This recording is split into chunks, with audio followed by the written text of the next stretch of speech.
네, 성호투자 오후 증시 랭킹쇼 종목 탑10으로 함께 보도록 하겠습니다. 오늘도 종목을 중심으로 시장 진단 함께 보도록 하겠습니다. 네, 오늘 이 시간 도움 말씀 주실 분들이죠. 이 김덕호 주식회사 플래처 대표, 변영인 기업공시연구소 대표, 뉴용민 캐스터 자리해 보셨습니다. 어서 오세요. 안녕하세요. 반갑습니다.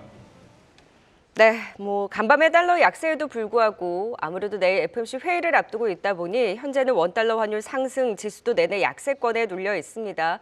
내일 주요 변곡점 데이이다 보니 좀 숨죽이면서 오늘은 특히나 더 방향성 없이 종목들이 이슈에 따라서만 들썩이고 있는데요. 랭킹쇼 종목 탑10 오늘 장의 종목 어떤 이슈들이 또 부각이 됐는지 살펴보도록 하겠습니다. 먼저 10위부터 8위까지 보고 오시죠.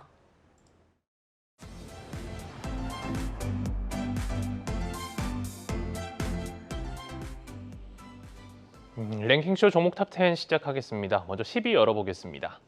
10위는 신라젠입니다. 차세대 항암 바이러스 플랫폼을 적용한 약물이 전임상을 마치고 인체 대상 효능 입증을 위한 채비에 나섰다고 하는데요.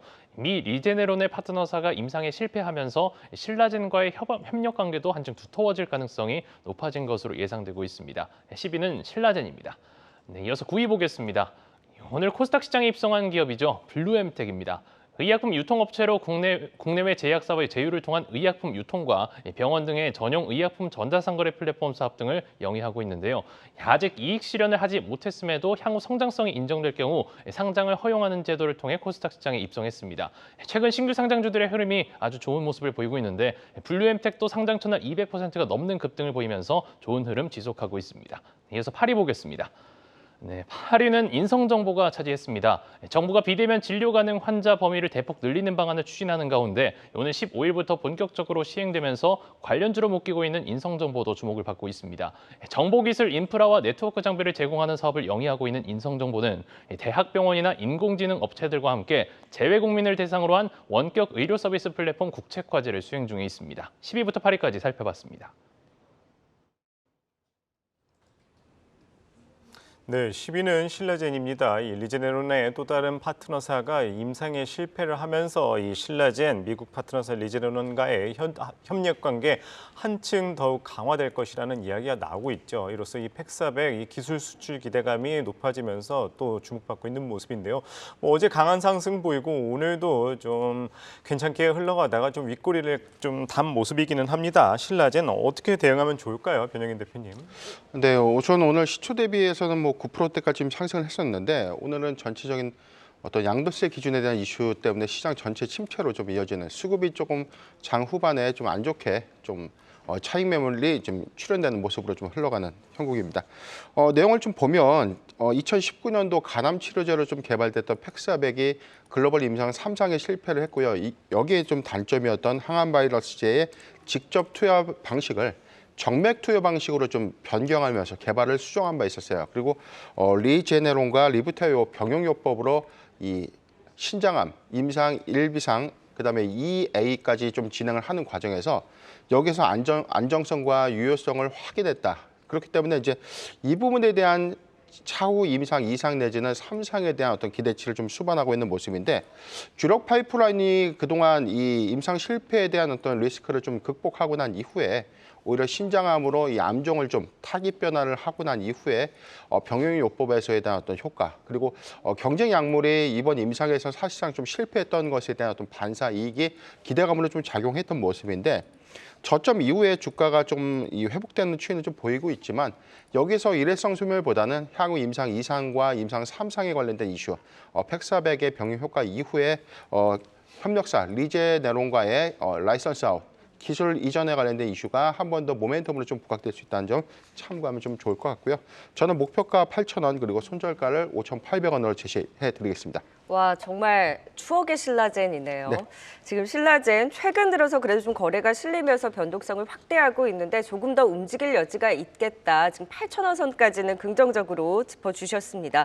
자, 이번에는 블루엠텍 9위 종목도 진단 들어볼까요? 오늘 신규 상장주 이 블루엠텍이 IPO 할 때도 흥행이 좋았고 오늘 대비도 굉장히 좀 탄력적인 것 같습니다. 긍정적으로 보세요. 일단은 블루엠텍 같은 경우는 조금 오늘 장중에서 좀 연이어서 이렇게 상한가를 또 이제 다시 한번 도달하기는 좀 쉽지는 않을 것 같다라는 생각을 하고 있습니다. 자, 일단 이제 블루엠텍 같은 경우는 뭐 이제 의약품 뭐 유통업체라고 보시면 될 것 같고요. 특히나 이제 뭐 병원 의원이라든가 아니면은 이제 뭐 약국 대상으로 해서 이제 가지고 있는 플랫폼이 이제 두 가지가 있습니다. 그러니까 블루팜 코리아랑 쿨팜인데, 그러니까 이만큼 이제 우리가 뭐 개인 약품에 대한 개념으로 보기보다는 이제 기업이라든가 혹은 이제 뭐 병원들 이쪽으로 이제 많이 접촉을 한다라고 보시면 될 것 같습니다. 자, 그러면 이제 우리가 이제 유통을 하는 입장에서 봤을 때는 사실 이제 어떤 품목들이 많이 팔리나고 봐야 되는데, 뭐 실제로 이제 내용을 살펴보신 분들은 아시겠습니다만은 이제 비급여 제품들에 대해서 이제 그 매출 부분들이 굉장히 탄력이 올라오고 있습니다. 그러다 보니까 뭐 사실 이제 블루엠텍은 어떻게 보면 유통과 판매를 이제 담당을 하다 보니 여기에 대해서 이제 비급여 항목들에 대해서 제품들이 많이 올라온다는 거는 그만큼 우리나라에서의 어떤 의료라든가 이런 부분의 부각성은 커지고 있다는 거는 부인할 수가 없을 것 같습니다. 이제 문제는 이제 앞서서 잠깐 이제 소개하셨던 것처럼 지금 이 블루엠텍의 상장 요건이 테슬라 요건입니다. 그러니까 이게 무슨 말씀이냐면은 테슬라가 사실은 이제 상장을 한 이래부터 실적들이 굉장히 폭발적으로 성장을 하다 보니까 상장 이후에만 실적이 괜찮으면은 상관이 없다라는 조항이라고 보시면 될 것 같은데, 블루엠텍 같은 경우에도 이제 매출은 어떻게 보면은 이제 2020년도에서 21년도로 성장을 할 때 굉장히 탄력적으로 성장을 했습니다. 그러다 보니까 여기에 이제 이러한 조건들이 좀 붙지 않았나라고 해석을 하고 있는데, 우선은 이제 늘 말씀드리지만은 이때 공모주를 공략을 하실 때는 이제 확정 비율이라든가 이런 부분을 봐셔야 되는데, 좀 거의 사실상 대부분이 이제 뭐 의무 확약을 거의 걸지 않았습니다. 그러니까 의무 보유 확약을 거의 걸지 않았다는 말은 아무래도 좀 단기적인 이슈, 그러니까 지금 시장에서 조금만 실적이 안 좋아진다라고 가정을 했을 때는 다시 뭐 상장 폐지에 대한 의혹들도 또 나올 수 있기 때문에 여기에서 좀 조심스러운 입장이다라고 판단을 하고 있고요. 때문에 이제 뭐 어제 이제 제가 좀 말씀을 드렸던, 어제도 뭐 이제 LS 머티리얼 말씀드리면서 좀 오늘까지는 한 번 더 가져가 보자 말씀을 드렸는데 아니나 다를까 좀 이렇게 움직임이 나타났는데 좀 추세가 좀 반대된다라고 보시면 될 것 같습니다. 그러니까 실적 부분들도 아직 완벽하게 검증하기 조금 어렵다라는 점이 좀 발목을 잡고 있기 때문에 뭐 보유하신 분들이라고 한다면은 뭐 이제 52,000원 선에서의 손절가를 잡고 뭐 대기를 한번 대응을 해보시자 말씀을 드리겠고요. 가급적이면은 뭐 공모주라는 입장에서 봤을 때 팔고 나오는 공모주하고 좀 느끼시면 어떨까 판단하고 있습니다. 오히려 이제 블루엠텍을 이제 긍정적으로 보시면서 이제 바이오 업체들이 조금 제약 산업이나 바이오 업체를 내가 좀 좋아한다라고 하신다면은 상대적으로 신약 업체, 그러니까 바이오 업체보다는 제약 업체를 기준으로 해서 또 다시 한번 종목을 한번 변경해 보시는 것도 좋은 전략이 될 거라고 판단을 하고 있습니다.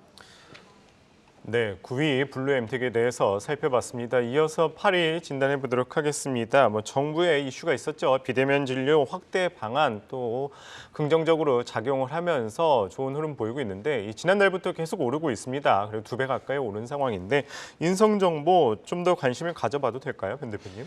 네, 우선 뭐 이달 들어와서 주가 상승률이 굉장히 좀 크게 움직여지는 흐름들이 있고 241선 안착 이후에 주가의 상승폭을 좀 키우고 있는 모습인데 아직 기대감보다는 향후의 실적 연동 기대감까지 좀 부각되는 모습입니다. 일단 지난 1일에 그 보건복지부가 비대면 진료를 허용하겠다. 이제 부분적 허용에서 세부적인 어떤 지침들이 좀 나왔는데 먼저 6개월 이내에 대면 진료를 받았던 환자가 어떤 위급 상황이나 또는 어떤 진료를 원할 경우에 비대면으로 즉 원격 진료 등을 좀 허용할 수 있다라고 좀 밝혔고, 초진 환자의 경우에도 사실상 뭐 응급 지역이 뭐 취약한 그런 부분들이거나 새벽이나 뭐 야간 그런 경우에는 좀 비대면 진료를 좀 허용하겠다라는 세부 지침이 좀 마련이 되면서 지금 병원에서는 사실상 이제 원격 진료에 관련된 어떤 솔루션을 좀 도입해야 되는 어떤 계약의 시점이 아닌가라고 좀 판단해봤습니다. 전체 IT 인프라 솔루션 그리고 구축 종합 서비스 기업으로서 자체 플랫폼인 하이케어를 지금 현재 보유하고 있는데, 다만 좀 아쉬운 점은 3분기까지 매출 실적이 2천만 원에 좀 불과한다는 점은 아직 여기서 관점에 대한 확장성을 좀 보기보다는 다소 향후의 사업의 실질적인 어떤 확대 또는 연계 방법에 대해서 숫자가 나오는 관점에서 다소 좀 보수적인 관점으로 봐야 되는 구간이 아닌가라고 좀 판단해봤습니다. 다만 그럼에도 불구하고 지금 원격 진료에 대한 어떤 허용 이슈는 사실상 많은 병원 또는 의원들의 이 도입 이슈를 좀 맞물리는 어떤 형국이기 때문에 기술의 고도화 부분을 좀 집약해 봤을 때 인성정보가 보유하고 있는 자체 회사의 기술력들을 감안해 본다면 하이케어 등의 이 연동 효과를 좀 주시해 보면 당장의 어떤 실적보다는 내년도 실적의 실제 추정치 내지는 연계치를 꼭 참고하면 좋을 것 같다라고 좀 판단해 봤습니다. 네, 인선 정보 보수적 의견 주셨지만 원격 진료 이슈에 따른 기술력은 긍정적이다 이야기 주셨습니다. 계속해서 7위와 6위 종목도 살펴보도록 하겠습니다.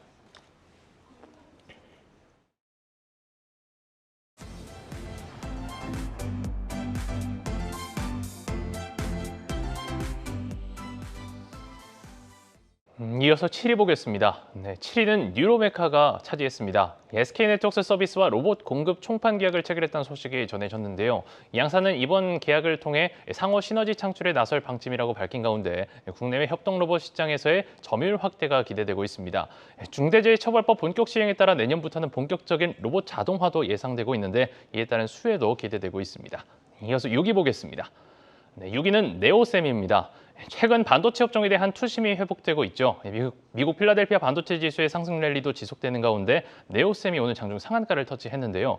고대역폭 메모리에 이어서 차세대 메모리 기술 CXL이 기대를 받고 있는데 동사는 지난해 세계 최초로 CXL D램 검사 장비를 상용하고 꾸준한 연구 개발을 통해 관련 기술을 고도화하고 있는 점이 부각되고 있습니다. 성장성도 지속될 것이란 증권가의 전망도 있었는데요. 6위는 네오셈입니다.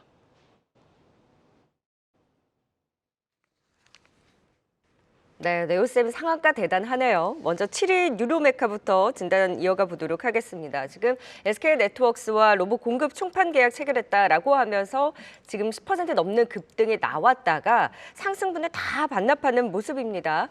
차익 실현이 곧바로 나오는 분위기는 좀 아쉬운데 뉴로메카의 오늘 좀 장중 변동성을 어떻게 보셨을까요? 글쎄요. 저도 참 이 뉴로메카라는 기업을 보면은 그러니까 굉장히 많은 이슈들이 있다라고 보는데 오히려 좀 이렇게 매물들을 급하게 나오지 않았나라는 생각이 좀 들어서 좀 갈 듯 하면서 계속 못 가는 것 같아요. 그렇죠. 이제 뉴로메카 같은 경우에는 굉장히 좀 실적이 탄탄하게 좀 만들 수 있는 기회들이 많이 보인다라고 느껴지는 것이 일단 뭐 오늘 있었던 일들이야 뭐 SK네트워크스랑 같이 서비스를 한다 뭐 이런 내용들은 뭐 조금 뭐 크게 큰 틀로 봤을 때는 뭐 당장 계약은 했는데 이제 어떤 형태로 그러니까 하드웨어적인 부분들이 다루어질 거냐 여기에서 지금 협의가 안 되다 보니까 뭐 여기서 이제 실제로 나온 모습들이 없다 보니까 아무래도 좀 아쉬워한다라는 느낌이고요.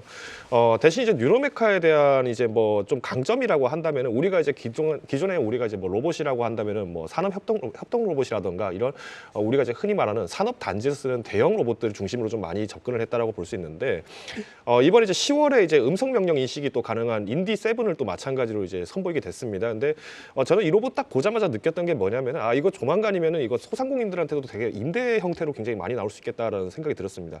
그러니까 뭐 아까 잠깐 뭐 영상에서 지금 지나가듯이 이렇게 나온 장면이 있는데 뭐 맥주를 따른다든가 뭐 이런 커피를 뭐 내린다든가 이런 형태들이 어떻게 보면 일상적으로 가장 많이 이제 나타나는 모습들인데 우리가 이제 뭐 최근에 뭐 로봇 촉진법들이 일어나게 되면서 뭐 로봇이 이동을 한다든지 한다고 하면은 뭐 사실 뭐 대형 뭐 제품들을 옮기는 뭐 그런 모습들보다는 아무래도 이런 자그마한 제품들이 움직이는 것이 훨씬 많겠죠. 그러면 결국 로봇 촉진법이 따라서 우리가 뭐 로봇 운송 시스템이 커진다, 뭐 이제 앞으로 일상생활에서는 뭐 이제 드론을 통해서도 배달이 가능성이 커진다 이런 얘기들이 나왔을 때는 그럼 가장 많이 이런 서비스들을 이용하는 건 결국 대부분의 소상공인입니다. 그러니까 일반 가게라든가 점포들을 운영하는 뭐 상점들이라는 얘기죠. 그러다 보니까 뭐 이전에 두산 로보틱스가 교촌 F&B랑 이제 뭐 치킨 튀기는 로봇을 이제 뭐 납품을 하겠다는 소식이 나오면서 여기도 마찬가지로 수혜가 있었듯이 조금 더 뉴로메카 같은 경우 오늘 좀 이렇게 이슈가 있었기 때문에 급등을 하다가 좀 반납을 한 주가의 움직임은 있었지만은 충분히 보유할 수 있는 영역이 아닐까라고 판단을 하고 있습니다. 그래서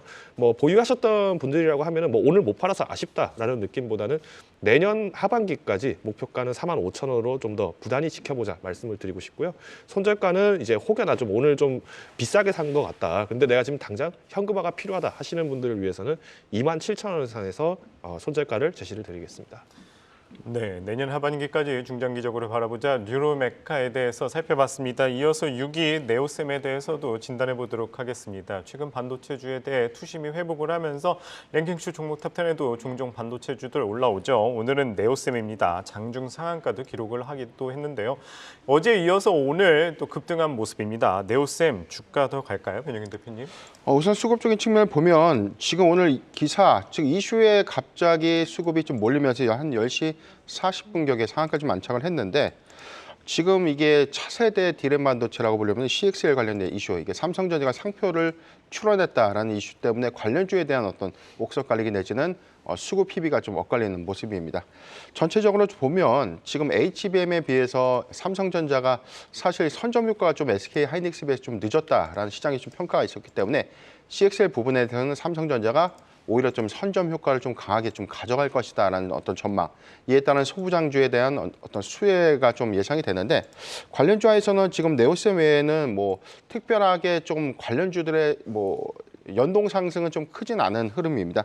오키스전자. 네, 그렇죠. 딱 두 종목이 좀 거론되는 것 같아요. 네. 지금 제가 분석을 했을 때는 뭐 파도도 좀 관련된 좀 이슈가 있었어요. 왜냐면 네. CXL 뭐 검사 장비 이슈가 좀 있었고, 그다음에 퀄리타스 반도체 뭐 두 개의 종목도 아직은 좀 덜 부각된 것이 좀 아닌가라고 좀 판단해 보지만, 일단 관련 이슈가 너무 시장에서 갑자기 오래전부터 좀 우리가 좀 인지했던 이슈보다는 오늘 갑자기 좀 이슈가 좀 네. 됐던, 그렇기 때문에 지금 수급적인 어떤 측면은 조금 더 지켜볼 필요가 있지 않을까라고 좀 판단해봤습니다.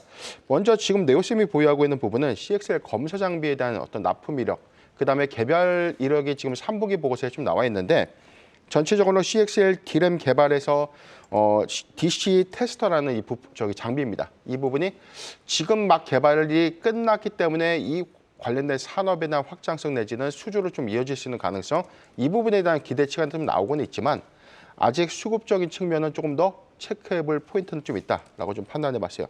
다만 좀 일봉 차트를 보면 어제 오늘 강한 수급 매물의 어떤 유입 효과는 지난 7월 17일 고가 6,780원대를 좀 돌파할 수 있는 어떤 여러 좀 지니고 있다는 관점에서 현재 시가총액이 1,900억대, 이 부분을 좀 감안해 본다면 최근에 제주 반도체 시총 대비해서 상승률을 좀 감안해 봤을 때 저는 단기적인 수급 이슈 목표가 좀 10,000원 정도가 충분히 좀 도달 가능한 시그널이 아닐까라고 좀 네. 판단해 봤고요. 저는 일회성 매물에 대한 차익 매물이 나온다, 이런 관점에서는 손절가 5,500원을 제시해 드리겠습니다. 와, 네오셈 10,000원까지 바라봐 주셨으면 굉장히 이제 상승 폭에 대해서도 긍정적인 시각을 말씀을 주셨는데요. 지금 CXL 관련해서 오키스전자 네오셈이 지금 상한가 도달을 했고요. 온디바이스 AI에 이어서 새로운 또 키워드에 주목을 하면서 관련주들의 급등, 특히나 네오셈을 중심으로 조금 더 관심 유효하다라는 의견까지 들어봤습니다. 10위부터 6위까지 투자 포인트 다시 한번 정리해 보도록 하죠.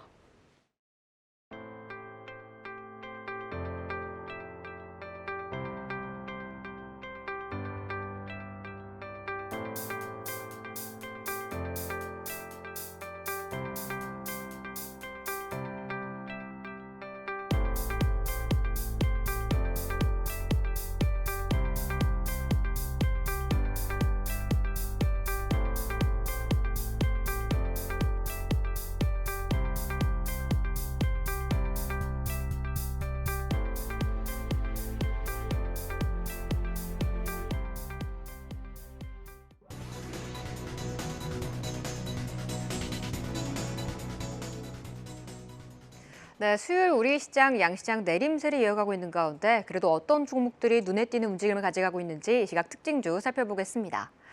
오늘 2차 전지 관련주들 전반이 약하죠. 그렇지만 그중 포스코 DX는 빨간불을 켜내고 있는데요. 이 거래소로부터 코스피로의 이전 상장 예비 심사를 승인받았다고 밝히면서 힘을 받고 있습니다. 이사 준비 차근차근 해내가면서 연이틀 상승 이어가며 현재 1.7% 오르고 있습니다. 연말 연초는 공연이 많아 엔터업계 매출이 늘어나곤 합니다. 하지만 기대와는 달리 최근 여러 우려 속에 주가는 많이 내려왔는데요.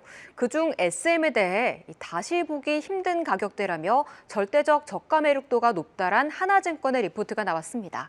오랜만에 외국인과 기관의 양 매수가 유입되는 가운데 현재 2.7% 상승하고 있습니다. 이렇게 시장의 긍정적인 분석에 또 움직이는 종목이 있습니다. 바로 아모레퍼시픽인데요. 내년 비중국 비중이 중국을 넘어서는 글로벌 리밸런싱의 원년이 될 것이란 평가가 나왔습니다. 내년에 대한 기대감과 함께 이번 주 기관의 수급이 지속적으로 유입되고 있는데요. 오늘도 상승폭 확대가는 가운데 현재 3.8%의 강세 나타내고 있습니다. EU 집행위원회가 내년 2월 14일 전까지 대한항공과 아시아나의 기업 결합 심사를 잠정 결론 내리겠다고 공지했습니다. 아시아나 그룹 중에 아시아나 IDT 높은 거래량 계속해서 유지하면서 2달째 변동성 크게 가져가고 있는데요.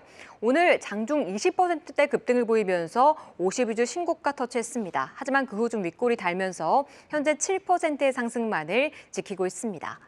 지금까지 이 시각 특징주 살펴봤습니다.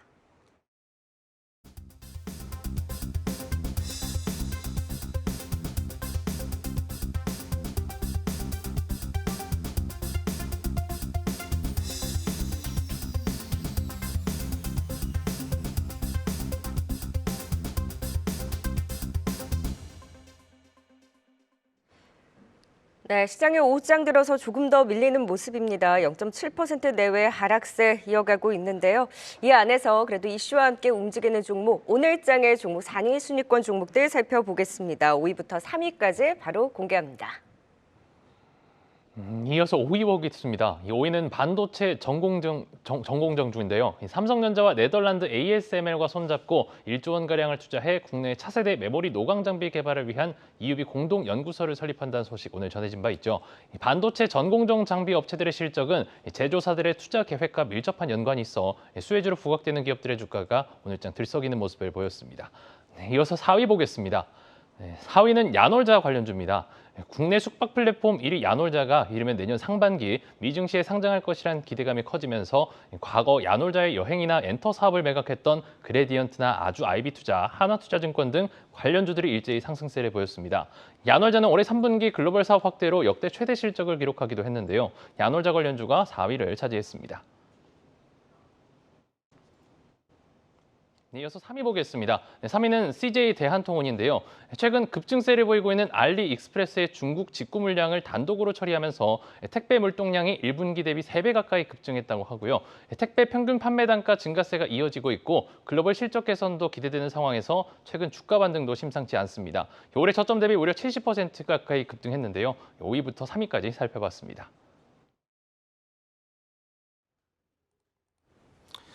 네, 5위는 이 반도체 전공정 관련주들입니다. 간밤에 이슈가 있었었죠. 삼성과의 이슈 때문에 오늘 들썩이는 모습인데 관련해서 조금 어떻게 바라보면 좋을까요, 김 대표님? 일단 ASML이라고 하면 이제 EUV 노광 장비, 그러니까 이제 결국에는 관련돼 있는 이슈들이 좀 굉장히 긍정적으로 볼 수밖에 없다라고 보여지고요. 당연히 이제 반도체 하면은 ASML 눈치를 볼 수밖에 없습니다. 그러니까 주요 장비를 이제 받아야 우리가 이제 제품을 만들 수 있기 때문에 보니까 여기에 대해서 이제 윤석열 대통령이 이번에 네덜란드 방문하면서 ASML 안에 있는 클린룸까지 들어갔다더라 이런 소음들은 좀 있는데 그만큼 이제 어떻게 보면은 ASML 입장에서도 이제 한국에 이제 투자를 유치를 할 가능성이 크다라는 게 아무래도 이제 시장에서는 조금 반도체 업계에 대해서 다시 한번 바닥다지기가 좀 들어가지 않느냐라고 얘기를 좀 드릴 수 같고요. 더불어서 지금 이제 1조 정도 이렇게 삼성전자랑 마찬가지로 같이 합작을 해서 지금 이제 경기도 화성에 이제 R&D 센터를 구축을 하는 걸로 지금 이렇게 노인 중인 걸로 알고 있는데 일단 전반적으로 봤을 때는 아무래도 이제 기술 개발이라든가 이런 이슈들이 또 있다면은 과거 이제 ASML하고 같이 이제 공동 기술 협약을 했다든가 이런 기업들이 좀 오늘 좀 주가가 강세가 많이 나오지 않나 생각을 하고 있습니다. 물론 이제 반도체 섹터라고 하면은 지난 1월부터 해서 가지고 계셨던 분들이라고 하면은 아무래도 이제 수익권에 좀 많이 계실 것 같은데 특히나 이제 반도체 장비냐 아니면 소재냐 여기서 봤을 때는 연초 대비를 기준으로 봤을 때는 이제 장비 부분들이 그래도 굉장히 많이 탄력이 있었습니다. 왜냐 그동안 이제 디램 가격이 많이 후퇴를 하다 보니까 여기에서 사실은 삼성전자를 비롯해서 굉장히 많은 기업들이 투자를 다시 줄이네 많은 논란이 있었지만은 삼성전자 같은 경우에는 오히려 이제 R&D 예산을 훨씬 더 늘려가면서 공격적으로 투자를 하고 있었죠. 이런 의지가 또 이제 나타난 게 이번에 마찬가지로 화성에 짓는 R&D 센터도 포함이 돼 있지 않을까라고 판단을 하고 있습니다.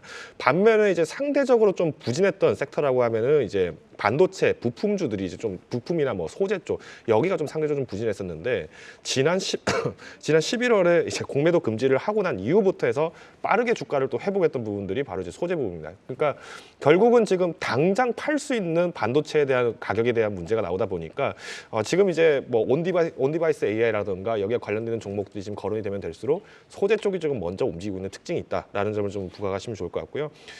종목으로 좀 몇 가지 좀 소개를 드리면은 일단 오늘 좀 그래도 특징적으로 좀 올라가는 종목이 오로스 테크놀로지도 있는데 오로스 테크놀로지 같은 경우에는 과거 이제 뭐 계측 장비 관련해서는 이제 우리나라 국산화를 처음 하다 보니까 여기에서 우리가 이제 뭐 MI라고 하죠. 그러니까 오버레이 계측 관련된 시장에서는 뭐 강자가 될 가능성이 크다. 그러다 보니까 뭐 과거 이제 ISC가 이제 뭐 소켓 패키징 및 소켓 관련해서 뭐 독점적인 지위가 있다 보니까 계속 주가를 올려갔던 특징이 있었는데 이처럼 어떻게 보면은 좀 개별화가 되어 있는 종목들, 그러니까 좀 단일 특성화가 굉장히 강한 종목들은 좀 오늘 좀 상승이 좀 많이 나왔다라고 얘기할 수 있을 것 같고요.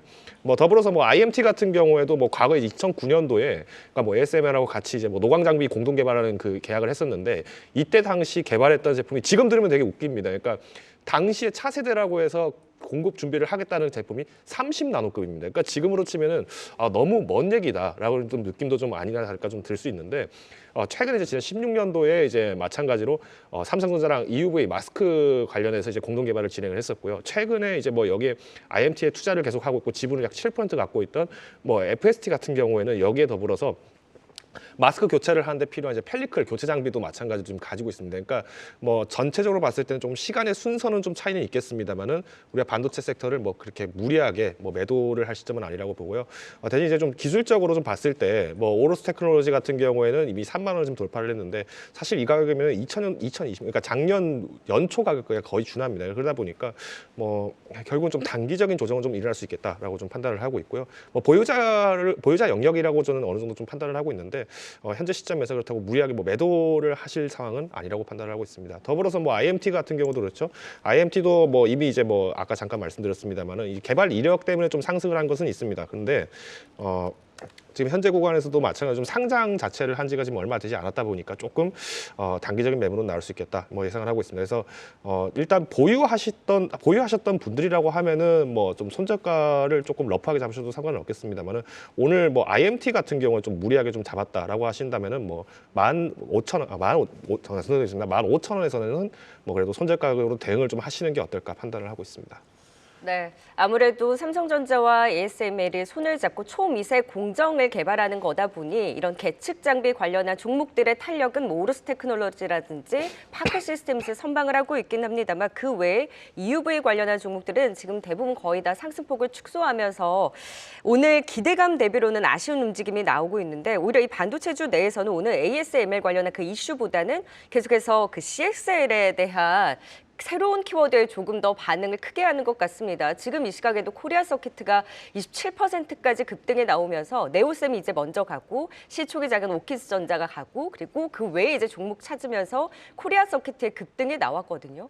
그럼 ASML보다는 일단은 CXL 관련한 종목들에 대한 움직임이 조금 더 갈 여지가 있을까요, 김덕후 대표님? 사실 뭐 이것도 어떻게 보면은 지금 이제 결국 HBM 쪽을 이제 강화를 하다 보니까 나타나는 형태가 지금 이제 CXL 시장을 잡겠다 뭐 이렇게 지금 이제 발언이 나온 것 같은데 뭐 종목별로 만약에 보신다라고 하면은 뭐 코리아 서키트도 나쁘지는 않습니다. 근데 저라면은 개인적으로 지금 이렇게 장중에 이슈가 나왔을 때는 조금 매수를 하는 건 좀 지양하셔야 된다고 저는 개인적으로 좀 이렇게 느끼고 있고요. 오히려 여기에 대해서 좀 상대적으로 저평가를 받는다고 하면 삼성전자가 되지 않을까라고 판단을 하고 있습니다. 그러니까 그만큼 R&D 예산을 쓰니까 뭐 당분간은 뭐 주주들한테 뭐 환원이 좀 적지 않겠느냐 뭐 이런 얘기도 나오고 있는데 뭐 물론 삼성전자가 지금 지난 1년 동안의 지금 성과를 보면은 반도체 부분이 굉장히 지금 부진합니다. 그러다 보니까 뭐 이번에 들리는 소문에 뭐 삼성전자 직원들 뭐 특히 이제 DS 부분, 그러니까 뭐 여기 이제 반도체 관련 부분들 같은 경우에는 뭐 성과급이 뭐 거의 없을 수도 있겠다 뭐 이런 뭐 우려감까지 나오고 있는데 뭐 조금 뭐 제가 볼 때는 거기까지 뭐 직원들 뭐 이렇게 나눠주는 성과급이나 뭐 이런 것만 가지고 우리가 삼성전자가 지금 뭐 매력이 없다라고 판단하기는 너무 어불성설이라고 좀 판단이 되고요. 삼성전자보다 그러니까 CXL 관련해서 지금 테마로 엮어서 탄력적으로 움직이는 종목들의 흐름을 봤을 때는 그럼 온디바이스 AI에 이어서 CXL에 대한 테마가 조금 더 강한 움직임을 가져갈 수 있겠다에 대한 힘을 좀 확인을 하신 걸까요? 저는 오히려 지금 조금 이슈적인 부분이 있다라고 좀 보고 싶습니다. 오늘 장주에서 조심해야 된다라는 그렇죠. 의견을 오늘 장주에 이렇게 거네요. 급등이 좀 나왔을 때는 조금 부담스러운 위치라고 좀 말씀드리고 싶고요. 특히나 이제 뭐 코리아 서키트도 마찬가지로 그동안 실적을 계속 이제 개선을 해왔기 때문에 뭐 보유하셨던 분들이라면 사실 뭐 저는 뭐 크게 무리가 없다라고 판단을 하지만 이 시점에서 뭐 이렇게 목표가를 좀 더 높여보자라고 하기에는 네. 조금 더 시간이 필요하다고 좀 말씀드리고 싶습니다. 네, 사실 코리아 서킷은 물려 계신 분들이 좀 많은 이제 기판 관련주인데 그래도 CXL 이슈로 급등이 나오는 부분에 있어서는 보유자의 입장에서는 참 다행인 급등이 아닌가. 일단 이슈와 맞물려서 최근에 좀 소외됐던 반도체 일부 종목들에 대한 반등 좀 두드러지게 나타나고 있습니다. 자, 이번엔 4위를 차지한 야놀자 관련주, 그레디언트, 아주 아이비 투자와 관련한 종목들도 좀 체크를 해보도록 하죠. 탄력이 그래도 계속 괜찮아요. 그레디언트는 지금 상한가 유지를 잘 하고 있는 상황인데요. 야놀자의 미국 상장에 대한 이슈는 사실 한 번씩 계속 부각이 됐던 이슈잖아요. 어느 정도의 테마라고 보세요? 좀 단기 테마라고 보세요? 조금 더 움직일 여지가 있다라고 보세요? 우선 뭐 상장 기대감이라는 이 이슈, 이 부분이 구체화됐다라고 좀 평가해보고 싶은데 내년 2분기라는 이 단서가 좀 있었어요.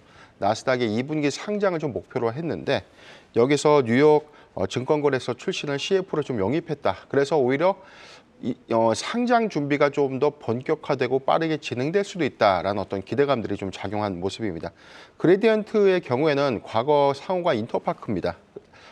회사 사업 부분을 물적 분할하고 나서 지금 현재는 야놀자의 자회사가 됐는데 공교롭게도 현재 지분 24.6%를 현재 그레디언트가 좀 보유하고 있다는 이 관점 때문에 향후에 야놀자의 어떤 상장 이후에 어떤 사업부 가치가 좀 더 부각이 된다면 지분 보유 가치에 대한 어떤 기대감들이 좀 수반되는 모습으로 오늘 상한가 안착을 하고 있는 모습이고 아주 아이비 투자나 SBI 인베스트먼트나 뭐 하나투자증권의 경우에는 야놀자에 직접 좀 투자를 했던 투자 회사인데 오늘 주가 흐름을 보면 아주 아이비 투자가 지금 18.3%대를 좀 제외하고는 거의 뭐 하나투자증권 뭐 1%대, SBI 인베스트먼트가 6%대 좀 상승 흐름을 좀 보이고 있다. 이 부분은 상장에 대한 우리가 기대치를 좀 갖고 있는 것은 우리가 쿠팡의 사례가 좀 있었잖아요. 네. 쿠팡에 대한 지분 투자 이슈, 사업 제휴, 사업 연동성 관련해서 지속적으로 이슈가 될 때마다 단기적으로 수급이 좀 몰리는 그런 형국이 좀 있었기 때문에 내년 상반기까지를 좀 우리가 기점을 좀 본다면 오늘 매수보다는 오히려 좀 조정을 주는 구간 하에서 앞으로 구체적으로 야놀자의 상장 이슈가 좀 부각되는 부분, 이 부분을 우리가 좀 주목하면 좋을 것 같다라고 좀 판단해봤고 두 번째는 오늘은 투자 내지는 관계사의 주가 흐름으로 좀 이어졌지만 향후에는 이 플랫폼 회사와에 대한 어떤 기술 제휴라든가 여기서 연동되는 서비스 회사들 관련 회사들의 어떤 이 포인트들도 우리가 좀 주목하면 좀 좋지 않을까. 아직은 덜 반영됐고 오른 것이 좀 없는 종목들이 분명 이 이슈 때문에 한 번쯤 부각될 수 있다. 이 부분도 꼭 참고하면 좋을 것 같습니다. 네, 야놀자의 미국 상장 기대감에 관련주 주목받는 가운데 앞으로 이 상장 이슈 구체화되는 것을 한번 좀 더 지켜보자 말씀 주셨습니다. 이어서 3위 CJ 대한통운 살펴보도록 하겠습니다. 역시나 이 중국 직구 물량 때문에 계속해서 긍정적인 영향을 받는 것 같습니다. 올해 들어서 이제 주가 저점 대비 한 70% 가까이 올랐는데 더 갈까요? 어떻게 바라보시나요, 김덕구 대표님? 저라면 차라리 이런 시점에는 좀 차익 실현을 하시는 게 맞지 않을까라고 판단을 하고 있습니다. 그러니까 뭐 대한통운 관련해서 이제 뭐 영업이익 실적이 뭐 3분기 때 좀 선방을 했다 뭐 이런 얘기들이 나오더라도 발표된 당일날에는 오히려 이제 주가 움직임이 좀 적었었고, 그러니까 공매도 금지 이후에도 뭐 사실상 뭐 반등이 뭐 그렇게 매력적이진 않았다 보니까 유통 시장에 대해서 뭐 이렇게 뭐 굉장히 큰 뭐 호재를 받으려면은 결국 이제 시장 캐파를 받아야 되는데 뭐 그동안에 이제 뭐 CJ 대한통운 같은 경우에는 2020년도 21년도가 되기 시작하면서 이제 쿠팡이 이제 본격적으로 뭐 CLS 이제 자회사를 이제 운용을 하게 되다 보니까 여기 좀 점유율이 뺏긴 게 뭐 지금의 입장에 좀 적나라하게 좀 이렇게 주가가 많이 높게 나오는 모습을 연출하지 않았나라고 생각을 하고 있습니다. 물론 이제 여기에 대해서 우리 국내 이용자로 하면은 뭐 순위 3위입니다. 그러니까 뭐 쿠팡이라든가 뭐 11번가 이어서 지금 600만 명이 넘는 사람들이 지금 사용을 하고 있는데 여기 이제 중요한 거는 이제 알리익스 같은 경우를 좀 살펴봅시다. 알리익스가 이제 실제로 이 3위의 내용을 갖고 있다 보니까 여기에 좀 단기간에 좀 급등을 하지 않았나라고 좀 해석을 하고 있습니다. 특히나 그러니까 실제로 3분기 실적이 발표하고 나서도 별로 재미가 없어. 그러니까 영업이익이 좀 양호하게 나왔네. 그런데도 움직임이 없어. 자, 이런 거는 사실 시장의 테마에서는 사실 외면을 받고 있는 종목이라고 좀 볼 수 있을 것 같은데 이번에 마찬가지로 연일 지금 이런 식으로 급등을 했다라는 거는 소재가 하나밖에 없습니다. 지금 알리익스 하나밖에 없습니다. 근데 지금 알리익스 같은 경우에 왜 갑자기 그러면 이번 공매도 금지가 되고 나서 이렇게 폭발적으로 성장을 했느냐 보니까 10월 달 대비했을 때 이용자가 지금 2배가 넘어섰다는 거죠. 그러니까 알리익스 국내 이용자가 지금 600만 명이 넘어서다 보니까 여기에 대해서 단기가 좀 나왔다. 그러면 이 상태가 계속 지속적으로 유지가 되는데 지금 알리익스 관련해서 지금 뭐 사용하시는 분들 중에서 좀 불편을 겪으셨던 분들 계실 거고 아니면 뭐 뉴스 기사 통해서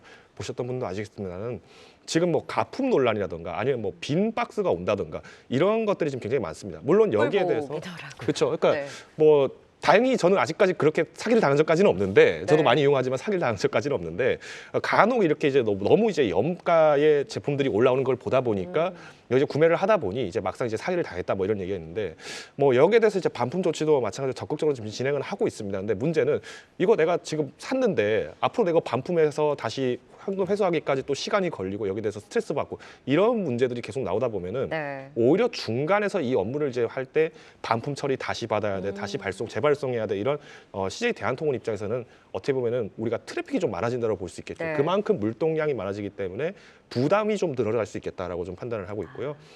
더불어서 지금 알릭스가 이번에 그래서 이런 가품 논란을 좀 잠재우려고 한국 시장에 3년 동안 여기에 대해서 이제 우리가 클린 프로세스를 하겠다. 라고 하면서 지금 얘기한 게 얼마 투자나 보니까 3년 동안 100억 투자합니다. 그러니까 3년 동안 100억 달랑 투자해가지고 지금까지 나온 논란을 다 잠재우겠다라고 하는데 사실 이게 정말 효과적일지까지도 네. 좀 본다라고 하면은 대한통운이 지금 현재 주가는 좀 너무 높게 평가되지 않나 판단합니다. 그래서 뭐 보유하셨던 분들이라고 하면은 뭐 조금 더 기다려 보실 여력은 있으시겠습니다만은 그래도 손절가를 말씀드리면 10만 원 이하에서는 뭐 손절을 하시자 말씀을 드리겠습니다. 저도 알리익스프레스로 크리스마스 장식을 주문을 했는데 눈사람 목이 계속 뒤로 넘어가더라고요. 그러니까 질적인 측면에 있어서도 일단 좀 복불복이 좀 많은 상황이기는 한데 일단 이런 호조와 맞물려서 CJ 대한통운 많이 오른 자리에서 일단 증권사가 제시한 목표가에는 거의 다 지금 도달한 상황입니다. 적절히 수익 실현도 유효하다라는 전략도 말씀해 주신 만큼 참고해 보시면 좋을 것 같습니다.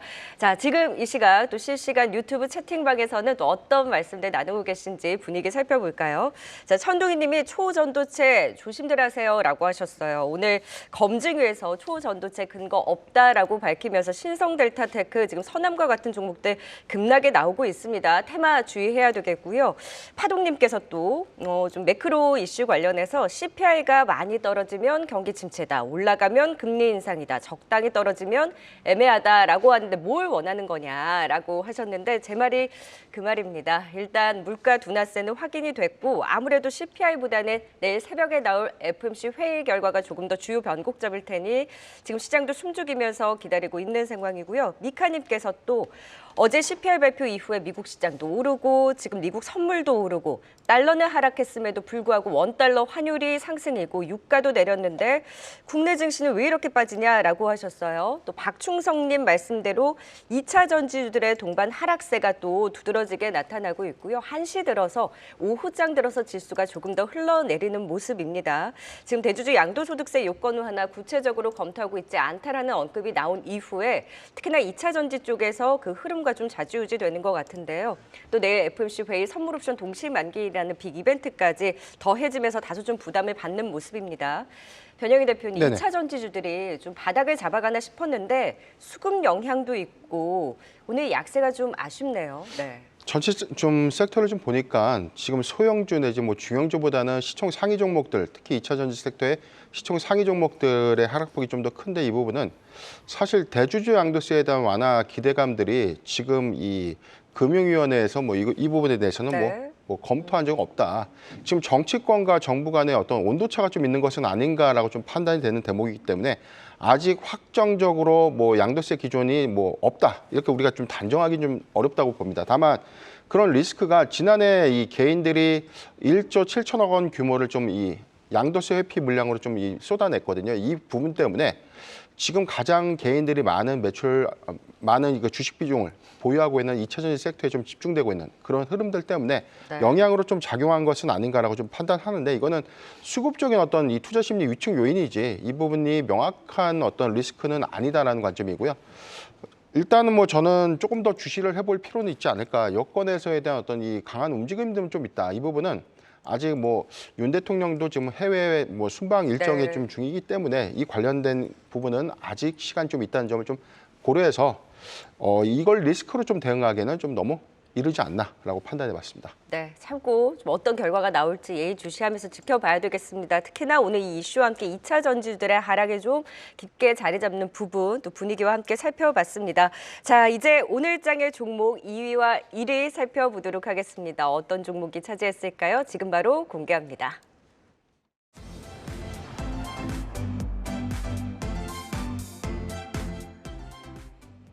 이어서 2위 보겠습니다. 네, 2위는 대덕전자입니다. 인쇄 회로 기판 PCB를 주요 제품으로 생산하는 기업으로 IT 수요 개선에 따라 향후 매출과 영업이익 등 수익성 회복이 기대되고 있습니다. 하지만 업황 회복 개선 속도보다 실적 기대치가 높고 합리적인 기업 가치 수준에서 거래되고 있어 추가 상승은 제한적이라는 분석도 나왔었는데요. 2위는 대덕전자가 차지했습니다. 마지막 1위 열어보겠습니다. 1위는 삼성전기입니다.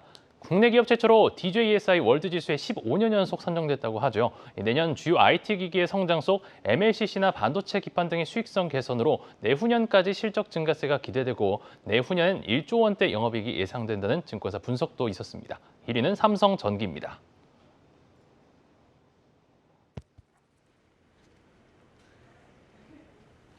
네, 2위는 대덕전자였습니다. 코리아 서키트가 급등에 나왔으니 대덕전자를 좀 볼까 하시는 관점에 있어서는 어떻게 보세요? 일단 저는 관련주 수급보다는 저는 사실 대덕전자를 좀 보는 포인트는 내년도 실적.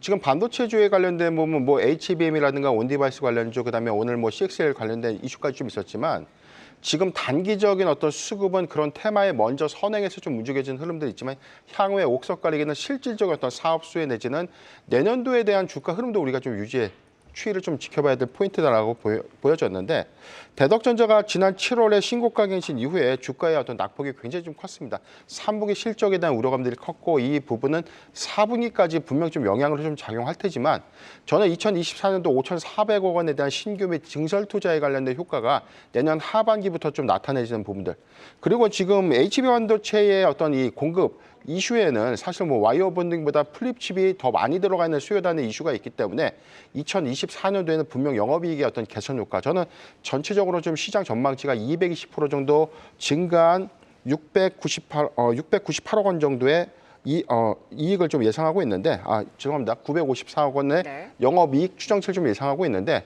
이 부분이 주는 시사점은 올해까지는 업황에 대한 이슈가 있었지만 내년부터 본격적인 양산 이후에 성장성 관점에서는 대덕전자가 지금도 가격적인 어떤 저가 메리트가 좀 충분히 있었다. 오늘 이슈에서는 사실 뭐 반도체 업황에 대한 관련 회복 기대감, 그리고 내년도 낸드겐 메모리의 경우에도 뭐 25%에 대한 단가 인상에 관련된 이슈가 좀 있으면서 그동안 상대적으로 좀 덜 주목받고 덜 영향받았던 대덕전자의 상승 흐름으로 좀 이어지지 않았나 판단을 해봤습니다. 네, 지금도 충분히 저가 메리트 있는 대덕전자에 대해서 살펴봤습니다. 랭킹쇼 종목 탑10 1위 삼성전기 살펴보도록 하겠습니다. 역시나 이 내년부터 고성장 구간 진입한다는 증권사 리포트도 나오고 있고요. 지난달 11월 초 이 저점을 찍고 계속해서 조금씩 올라오는 분위기입니다. 삼성전기 좀 더 관심 가져도 될까요, 김 대표님?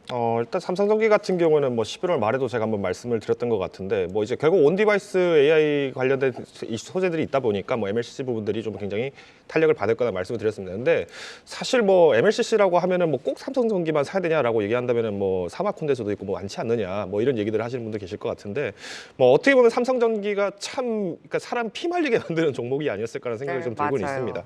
자, 그러다 보니까 이제 삼성전기에 대한 투자 매력도가 좀 상대적으로 많이 좀 떨어지지 않았나라고 예상을 하고 있는데 일단 이번에 이슈라고 하면은 그래도 15년 동안 ESG 부분을 평가를 받아서 여기 이제 지수 편입이 또 15년 동안 지금 이어지고 있다는 부분들은 굉장히 긍정적이라고 좀 볼 수 있을 것 같습니다. 문제는 이제 여기에 대한 실적들이 이제 좀 잘 나와줬으면 좋겠는데 이번에 이제 S24 그러니까 갤럭시 S24에 마찬가지로 이제 후면 카메라 2억 화소를 담당하는 게 또 여기 삼성전기가 또 이제 딜을 하게 되죠. 그러다 보니까 오늘 장주에서 좀 살짝 상승을 했다가 떨어진 게 지수 얘기보다는 아무래도 여기에 대해서 좀 기대를 하지 않나라고 생각을 하고 있고요. 한 이틀 전인가요? 그때 이제 이틀 전인가요? 이제 대만에서 마찬가지로 S24에 대한 모델이 이제 일부 사진이 유출됐다더라 이런 얘기들이 나왔는데 카메라 부분들은 확실히 업그레이드 된 것 같다 이런 이제 논박들이 좀 있습니다. 근데 이제 이번에 이미 이제 제품에 대한 프로필을 좀 받아보신 분들은 아시겠습니다만은 2억 화소 정도 된다면은 사실상 사람이 보는 눈이랑 거의 똑같이 보인다 얘기를 할 정도인데 문제는 이제 삼성전기에 대한 자체 투자 매력도를 봤을 때 여기에 대해서 뭔가 목표 주가를 18만 원, 20만 원 이렇게 공격적으로 올리기에는 조금 여전히 제한은 있다라고 좀 판단을 하고 있고요. 그래도 좀 긍정적으로 볼 수 있는 최근의 내용이라고 좀 본다면은 이번에 컴포넌트 사업부에서 이제 실제로 이렇게 수장 교체를 진행을 했습니다. 그러니까 최재열 MLCC 개발팀장님이신데 이분이 이제 과거 이제 LCR 사업부 때, 그러니까 이제 지금 현 전신이죠. LCR 사업부 때부터 해서 공정 개발이라든가 기술 팀장을 또 역임을 하셨던 분이다 보니까 그래도 그래도 한 번 정도 MLCC 부분에서의 개선세를 조금 더 주목해보자라는 의미에서 뭐 목표가는 뭐 지난 2주 전에 제가 제시드렸을 때 한 16만 원 이렇게 제시를 드렸던 것 같은데 16만 5천 원으로 소폭 좀 상승을 한번 해보자, 기다려보자 말씀드리겠고요.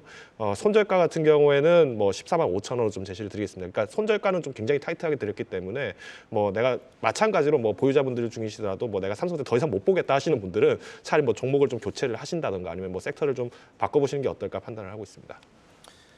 네, 삼성전기까지 살펴봤습니다. 5위 반도체 전공정 관련주부터 1위까지 투자 포인트 다시 한번 보고 오겠습니다.